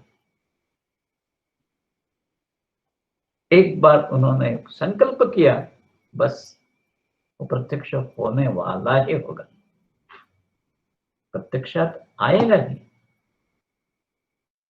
ये उनका संकल्प है ना वो। तो ये दो सत्ता ऐसी है, ये तीन सत्ता से अलग है। मैंने स्वामी जी से कहा कि बड़ी अच्छी बात आपने समझा दी मुझे। शास्त्र ग्रंथ बहुत अपूर्ण रहते हैं, क्योंकि शास्त्र में जो लिखा होता है, दिया होता है, वो जिस अवस्था में है उस अवस्था तक का ही वर्णन कर सकते हैं। जो उसके परे गया ना, उसका वर्णन कर सकता है, और इसी के ऊपर अन्य लोग भरोसा नहीं कर सकते, इसलिए शास्त्र में ये बातें नहीं दी है। उसके ऊपर भरोसा नहीं कर सकते। सही बात है ये। भीमपुरा में माँ के मुंह से हमने सुना था कि चक्र जो है ना, हम षट चक्र मानते हैं, उसमें से पांच का तो भेदन हो जाता है। तो माँ कहती है कि छह चक्र नहीं, ये मूलाधार के नीचे भी अनेक चक्र है, और सहस्रार के ऊपर भी अनेक चक्र है। शंका ही मन में जरूर जरूर शंका ही मन में, इसके नीचे ऊपर कैसे हो सकते हैं? क्योंकि कुंडलिनी तो मूलाधार में बैठकर वहां से जागरूकता के ऊपर जाती है, फिर उसके पहले नीचे जो है वहां कुंडलिनी थी या नहीं थी, कौन सी शक्ति थी, क्या थी, अनुत्तरित प्रश्न है सब। और सहस्रार में जब भगवान शिवजी से उसका मिलन हो जाता है, उसके साथ एक हो जाते हैं, अभिन्न होते हुए से, उसके बाद उसके ऊपर के चक्र ये कहाँ तक के, कैसे है? बड़ा जटिल प्रश्न है ये।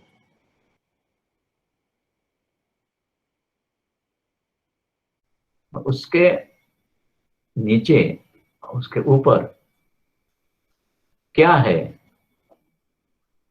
ये तो इसका प्रकाश किसी भी ग्रंथ में नहीं है। और बहुत सी बातें ऐसे रहती है कि महापुरुष ही उसका कुछ ना कुछ सही अर्थ निकाल सकते हैं। तो यहां भी ये 6 चक्रों के ऊपर और नीचे अनेक चक्र है। वो क्यों है, कैसे है, क्या है, 6 चक्रों के बारे में तो हम पूरी तरह से स्वामी विवेकानंद जी के किताब में भी इसका पूरा वहां हो गया है। कौन सी अनुभूति आती है, कैसे आती है, क्यों आती है, ये सब वहां हो गए है। तो ये जो चक्र है ऊपर और नीचे, मूलाधार के नीचे और सहस्रार के ऊपर, ये क्यों है, इसके उपयोग क्या होता है, ये जानते नहीं थे। लेकिन एक बार जरूर ध्यान में रखता हूं मैं हमेशा, शास्त्र में नहीं है इसीलिए हम उसको प्रमाण नहीं करेंगे। मां ने जब कहा, बस कहीं ना कहीं उसका प्रमाण होना चाहिए, कहीं ना कहीं उसका समाधान होना चाहिए। तो इसके नीचे और ऊपर के चक्र जो है, इसके संबंध में स्वयं मां ने प्रकाश डाला है। शरीर छोड़ने के बाद, ओहो, बाप रे। वो तो पूरा प्रसंग मैं दोहराऊंगा नहीं, आप सब तो जानते हैं। मां के समाधि से मां सदैव बाहर आई थी। मैं और मेरी पत्नी देख रहे थे। मां को शरीर अंतर्धान करके चंद दिन हुए थे, ज्यादा नहीं। और रात के समय हम वही समाधि के पास बैठे रहते थे। मंदिर नहीं था, कुछ नहीं था, ऐसी शेडें बनाई थी से वही बैठे रहते थे बहुत देर तक। ये अमला दीदी वही बैठी रहती थी और बाद में वो भी चली जाती थी, हम बैठे रहते थे।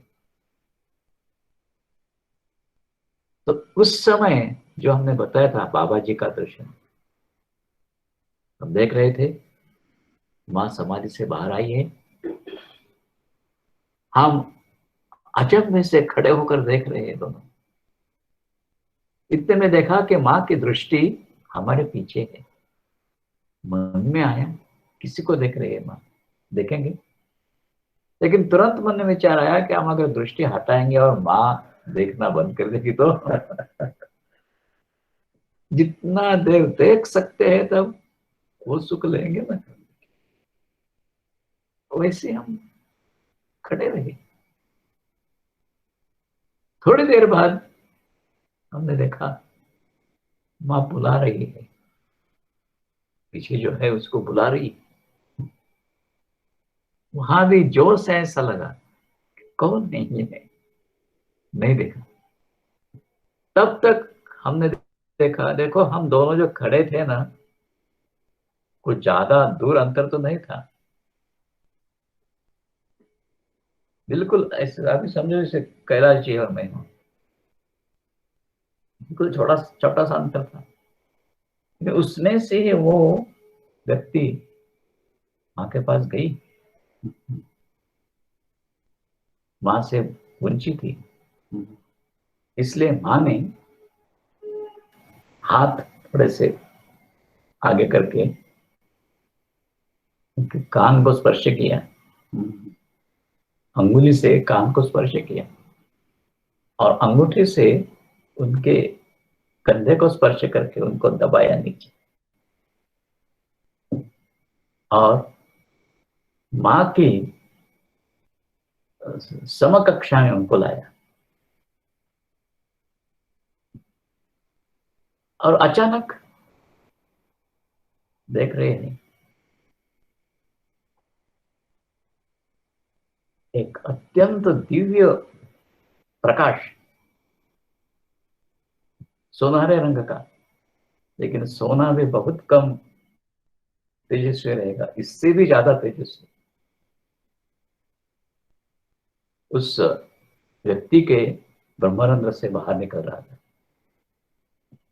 माँ वो स्पर्श करके वही वैसे ही खड़ी है उनकी तरफ देखते देखते, और वो इतना दूर तक जहां तक दृष्टि जाती है उससे भी आगे सब दिशा में सब जगह फैल रहा। तो सोच रहे थे क्या होगा, बताया नहीं किसी ने, माँ ने भी शब्दों कुछ नहीं कहा है, लेकिन माँ की वाणी अंतरंग में उदित होती है, वह ध्यान में रखना। माँ के साथ अगर तुम तन्मय हो, एकरूप हो, तो हर एक वाणी माँ की तुम्हारे अंतरंग में उद्भूत होती है। अचानक ध्यान में आया, हम एक प्रश्न का तलाश करते थे। हमारा मित्र जो दत्तावाल नाम का, जो पांडिचेरी के मदर जिनको कहते थे, उनका शिष्य था, और उनकी वजह से, दत्तावाल की वजह से इन सब ग्रंथ संपदा से मेरा परिचय था, जो योगी अरविंद जी ने लिखी थी। तो उसमें उनका जो पूर्ण योग है, उसका उद्देश्य यही है कि अतिमानस का अवतरण, अतिमानस शक्ति है, मानस शक्ति के परे है, उसी का अवतरण करके उसी को पृथ्वी तल पर प्रस्तुत करा देना। ध्यान में आया कि माँ वही कर रही है, वही कर रही है। जैसे गंगा स्वर्ग में और भगीरथ की वजह से उसको लाना है भूमि पर, लेकिन स्वयं गंगा कहती है कि अगर मैं ऊपर से आ जाऊंगी नीचे तो पृथ्वी भेद कर पाताल जाऊंगी, यहां नहीं रहूंगी। तो फिर भगवान महादेव जी जो अपने मस्तक पर धारण कर सकते हो प्रवाह, और फिर उसको वितरित कर सकते हैं, यही हो रहा था। ये जो अतिमानस शक्ति, जो विश्व के विद्यमान किसी भी शक्ति से बहुत परे है, और उसी का अनुभव, उसकी प्राप्ति सामान्य जीवों को होना बड़ा मुश्किल था, क्योंकि बहुत बड़ी साधना करके, तपस्या करके महायोगी भी वैसे तैसे वहां तक पहुंचे हैं। स्वयं योगी अरविंद जी भी वहां तक पहुंचे हैं, लेकिन उस शक्ति का, उसको प्रवाहित करना और फिर से पूरे इसमें ब्रह्मांड में उसको भेज देना, वो कर नहीं पाए थे। ये सिर्फ मां ने किया है। ये जो दिखाया मां ने, यही बात थी कि ये क्यों नहीं कर पाए थे योगी अरविंद जी आदि। गंगा के बारे में जो बात हुई, गंगा का प्रवाह अगर शिवजी के मस्तक पर अगर वो नहीं धारण कर सकते थे तो कुछ उपयोग होने वाला नहीं था। और ऐसा तीव्रतम वेग सहन करने का सामर्थ्य सिर्फ बाबा जी में था। इसलिए मां ने उनको लाया वहां, और उन्हीं के मस्तक से ये सब शक्ति सर्वत्र प्रस्तुत कर दी। महाअवतार बाबा जी। तो ये मूलाधार के नीचे के जो चक्र है ना, ये सब अतिमानस शक्ति सर्वत्र प्रस्तुत करना है, और इसी को अतिमानस को लाना है।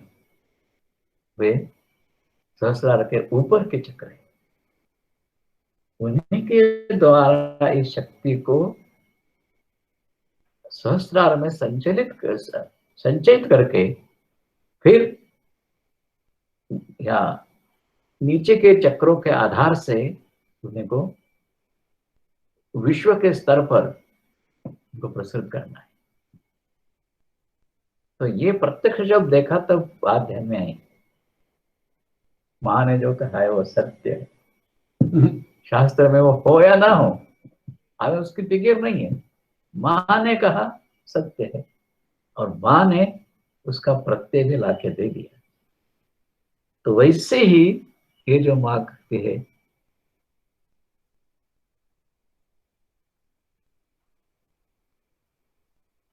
इसलिए इतने जोर से बोलना आ रहा है क्योंकि साधना के खेल में इस प्रकार का ही हुआ था इस शरीर को। ये सब बातें जो है ना, माँ ने पूरी तरह से खोल के बताई है। तो इसके जवाब में हमने आपको बताया था कि 3 सप्ताह के बदले और भी 2 सप्ताह है। तो उन सप्ताह में क्या खेल चलता है हमको पता भी नहीं है, सप्ताह का ही पता नहीं है। तो लेकिन कई कई बार इस प्रकार का थोड़ा सा प्रकाश हो जाता है। तो इसलिए मां कहती है उसमें सर्वस्व समर्पण होना चाहिए। सिर्फ ये क्या वो क्या देखकर पता नहीं चलेगा, सर्वस्व समर्पण होना चाहिए। समर्पण होने के बाद एक एक बात तुम्हारे अंतरंग में उद्भुत होती रहेगी। एक बात ये नैमिषारण्य में मां ने एक बात कही थी। मां ने कहा बोलना सुनते हैं, बोलना सुनते हैं, पढ़कर भी समझते हैं, लेकिन ये बहुत थोड़ा। असली बात जो है ना वो कहती है, देखो असली बात जो है ना वो कहीं भी नहीं जाती, सुनी भी नहीं जाती, लेकिन समझी जा सकती है।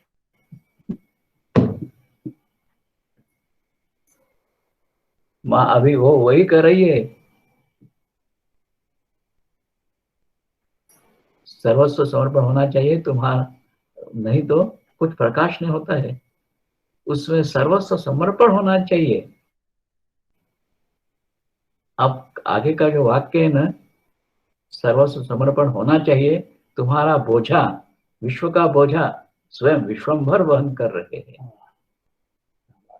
क्या वाक्य है ये देखो, तुम्हारा बोझा और विश्व का बोझा क्या अलग है क्या?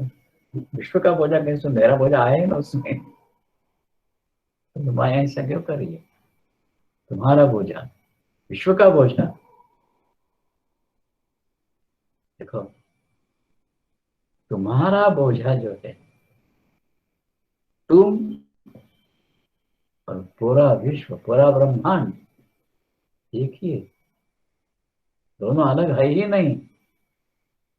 मां ऐसी स्थिति में आरूढ़ होकर बोलती है, वहीं से जीव उनको अलग देखने में आता ही नहीं है। जीव की सत्ता है ही नहीं, जो सत्ता है वो पूरे ब्रह्मांड की है। इसलिए कहती है कि तुम्हारा बोझा विश्व का बोझा, यानी तुम्हारा बोझा अलग, विश्व का अलग, ऐसा नहीं। तुम्हारा जो बोझा है वो ही विश्व का बोझा है। थोड़ा फर्क ध्यान में रखना इस बात का। ऐसा नहीं कर रही है कि तुम्हारा बोझा है तुम ही विश्व में ही हो, ताकि तुम्हारा बोझा माने विश्व में किसी तो कुछ अनंत प्रकार का बोझ होगा, उसमें से एक और एक है, ऐसा नहीं है। तुम्हारा बोझा विश्व का बोझा, कितना गहन अर्थ है इसमें। सर्वस्व समर्पण करने के बाद मां कहती है, सर्वस्व समर्पण करने के बाद तुम्हारा बोझा विश्व का बोझ है। समर्पण किया सर्वस्व। तो उसका मतलब यही है कि जो कुछ अणुरेणु शरीर का, मन का अणुरेणु और इनके परे जो कुछ होगा तुम्हारे अनुभूति में, वो भी सब कुछ, कुछ बाकी नहीं। मतलब ये और विश्व कुछ अलग नहीं है। थोड़ा सा कठिन लगेगा ये वाक्य आपको समझने के लिए, लेकिन बात सत्य है ये कि जब पूरी तरह से तुम्हारे भौतिक शरीर का अणुरेणु, मन का अणुरेणु पूर्ण रीति से मां को समर्पित करेंगे तो पूरा विश्व ब्रह्मांड और तुम एक ही हो। क्यों?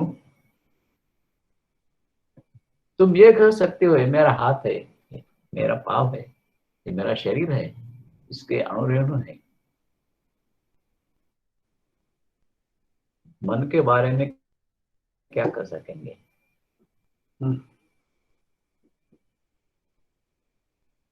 मेरा मन इधर है, इधर है, बता नहीं सकते।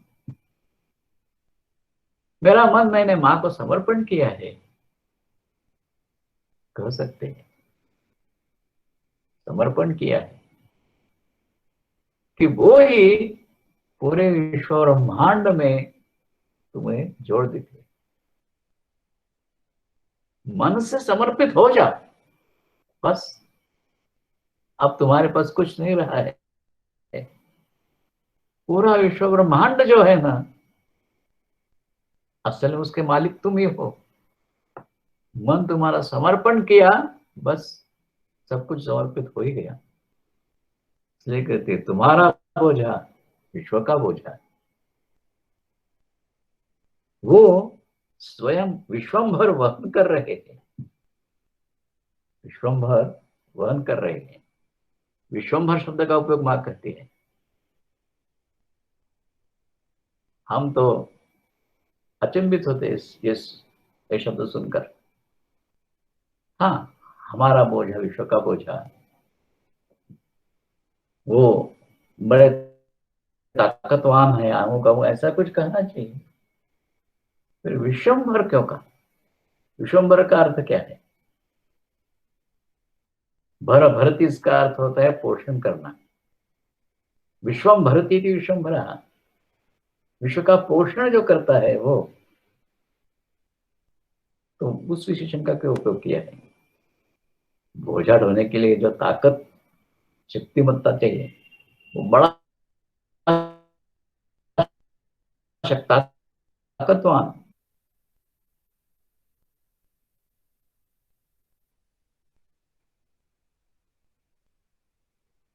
सिर्फ हमारे अंतरंग की बात जो है ना, वो मां उसका उद्घाटन करती है। जो हमारा बोझा विश्व का बोझा, ये किस लिए हमसे अलग करना चाहते हैं? कौन इस बोझा को संभालेगा? तो बोझा अन्य किसी भी कारण के लिए हमें त्रास नहीं देता है। हमारा खाना पीना, हमें समर्पण करना है पूरी तरह से, ठीक है, लेकिन उसके बाद हमारे खाने पीने का क्या है? इसीलिए विश्वंभर का शब्द का उपयोग किया है। विश्वंभरति पोषयति इति विश्वंभरा। सब पूरे विश्व का पोषण करने वाला वो जो है, उसी के ऊपर तुम्हारा बोझा चला गया है, विश्व का बोझा बनकर। तो इस स्थिति में याद रखना, इसकी जरूर याद रखो, सब समय तुम एक ही करो, सब समय नाम में डूबे रखने की कोशिश करना। एक एक पायरी माँ आगे जा रही है, लेकिन तेरे नाम करो, नाम करो, नाम जप करो। अब कहती है नाम में डूबे रहने की कोशिश करो, सिर्फ वैखरी से अथवा अन्य वाणियों से जप नहीं। तो क्या करना है, उसमें डूबे रहने की कोशिश करना। डूबे रहना इससे क्या सूचित करते हैं? हम समझो नाम जप कर रहे हैं, वैखरी से कहो या परा से, पश्यंती से, मध्यमा से, किसी वाणी से कहो, नाम जप जब कर रहे हैं ना, तब विशिष्ट दृष्टि से हम उस नाम के साथ कितनी भी कोशिश करें 100% एक नहीं हो सकते। पृथकत्व रहता है थोड़ा, जप और जपने वाला इनमें थोड़ा थोड़ा क्यों ना पृथकत्व रहता है। बिल्कुल एकाग्र होकर जप कर रहा है, फिर भी ये क्रिया जो है ना जप की, कहीं से कहीं वो उत्पन्न हो जाता है, किसी भी वाणी से उत्पन्न होने के बाद हमारे हृदयाकाश में आ जाता है, और वहीं से हमारे मस्तिष्क में एक विशिष्ट प्रकार से एक स्थान है, ब्रह्म तालु कहते हैं हम उसे, ठीक है बात, लेकिन पूरी तरह से वो स्थान नहीं। उसके समझो ये ब्रह्म तालु है, तो उसके दाहिनी तरफ किंचित स्थान है, जहां से ये जप जो है कौन से वाणी से हम कर रहे हैं उसी से उसका स्थान भी निश्चित होता है। ये सब बातें तो अभी बताना बड़ा मुश्किल है, और ये तो समय भी नहीं है। लेकिन ये जप जो शुरू हो जाता है अपना, और वहां से हृदयाकाश यहाँ है, तो यहाँ से आके ब्रह्म तालु के पास आके वहीं से विश्व में प्रसृत हो जाता है। तो सिर्फ मेरा जप जो है राम राम राम राम मैं कर रहा हूं, तो उसी का अंतिम अवस्था उसकी जो है वही है। इसीलिए मां कहती है नाम में डूबे रहो। सिर्फ जप करो नहीं, डूबे रहो। ऐसा क्यों कहती है? जब नाम करते हैं ना, तब किसी ना किसी रीति से हमें विश्व का भान आंखें बंद कर लिए तो ही रहता है। इसलिए नाम करने वाला और नाम, इनमें पृथकत्व आता है। लेकिन जब सभोतल का कुछ भी प्रत्यय में आए नहीं आएगा, कोई समझो पानी में डूब गया है, तो यहाँ अंधेरा है या उजाला है, कौन सा दिन है, क्या है, कुछ पता नहीं रहेगा। तो डूबे रखना नाम में, नाम के अलावा अन्य किसी का भी प्रत्यय नहीं। तो नाम और नामी अभिन्न है, इसलिए नाम का प्रत्यय माने नामी का प्रत्यय, बस उसके से कुछ नहीं, वो ही सिर्फ रहेगा। सो नाम में डूबे रहने की कोशिश करना सब समय। सब समय का उपयोग क्या है माने, एक क्षण भी उसके बिना कुछ नहीं। ऐसा करोगे तब मां कहते और एक बात ध्यान में रखना, नाम में डूबे रहो, सब समय डूबे रहो, लेकिन ध्यान में रखना भगवान के लिए भगवान का नाम करना। ये बहुत मुश्किल है बाबा। हम तो बहुत इच्छा लेके काम करते हैं।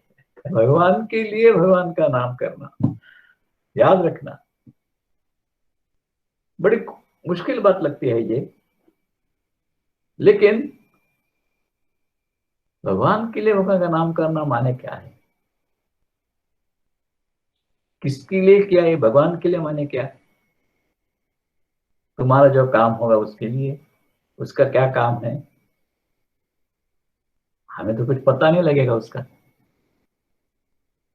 तो भगवान के लिए भगवान का नाम जो आपने कहा, तो कैसे करेंगे? देखो माँ कितनी विलक्षण रीति से हर एक बुद्धि के कसौटी पर कस कर कोई प्रश्न करेगा तो उसका जवाब देती थी।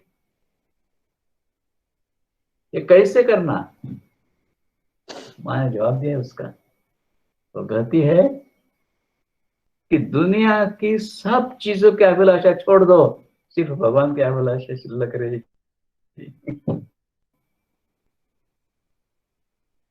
भगवान के लिए जब तो माने क्या करना, जो उसका उत्तर ये है कि दुनिया की सब वस्तुओं की अभिलाषा छोड़ दो, सिर्फ भगवान की अभिलाषा बाकी रहेगी, तुमको उसके लिए कुछ करना नहीं पड़ेगा। तो ये जब हो जाता है तब मां कहती है सब प्रकार से, सब विधि से नाम और नामे के साथ तुम एक रहोगे और इस सब प्रकार के बंधन से छुटकारा पा सकोगे।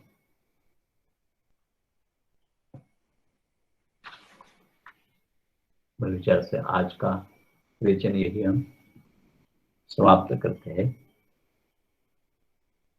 वाङ्मयी माँ का ये जो दर्शन है ना, सिर्फ यहाँ नहीं,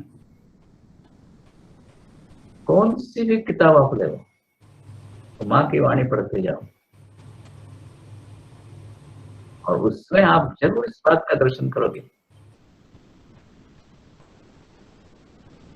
हिमालय का दृष्टांत भी बहुत कम हो जाएगा, इतनी ऊंची की बुद्धिमत्ता है।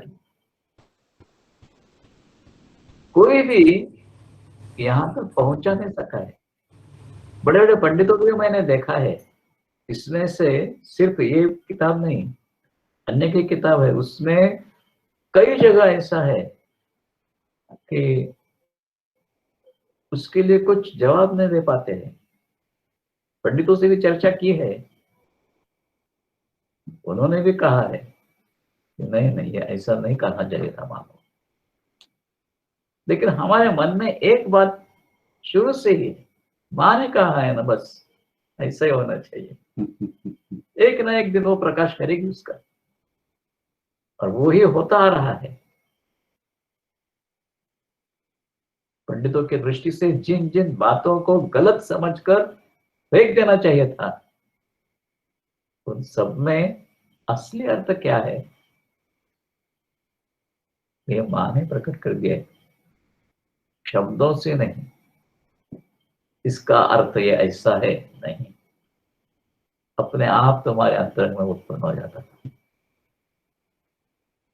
तो इस दृष्टि से माँ की वाणी का अनुशीलन आप जरूर करते रहो। सैकड़ों ग्रंथ पढ़ने से भी कुछ फायदा नहीं है, एक आधा पढ़ो, माँ की वाणी हृदय में धारण करो, सोचते रहो क्या है, क्या है ये, क्या है? माँ क्या करती है, बस उसी का प्रकाश जब अंतरंग में हो जाता है ना, तब पता चलता है हम कहाँ हैं और हमें कहाँ तक पहुंचना है। दोनों बातों का एहसास पूरी तरह से हो जाता है। इसी के साथ वाङ्मय मार्ग के विजन को आज के हम ये विश्राम देते हैं। ओम